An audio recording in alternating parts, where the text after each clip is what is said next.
மகனே கட்டி அடித்தார்கள் கரை கிழிந்து தான் சிதற இந்த கொலை செய்ய எங்கிருந்து வந்தார்கள் இதற்கோ நான் என்றெடுத்தேன் என் மகனே கண்மணியே என்று சொல்லிதாள் வியாகுலம் தாங்கி விழுந்தேனே என் மகனே மகனே மகனே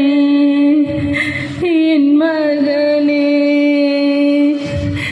எப்பொழுதும் உன்னை விட்டு பிரியேன் என்று உரைத்த பேத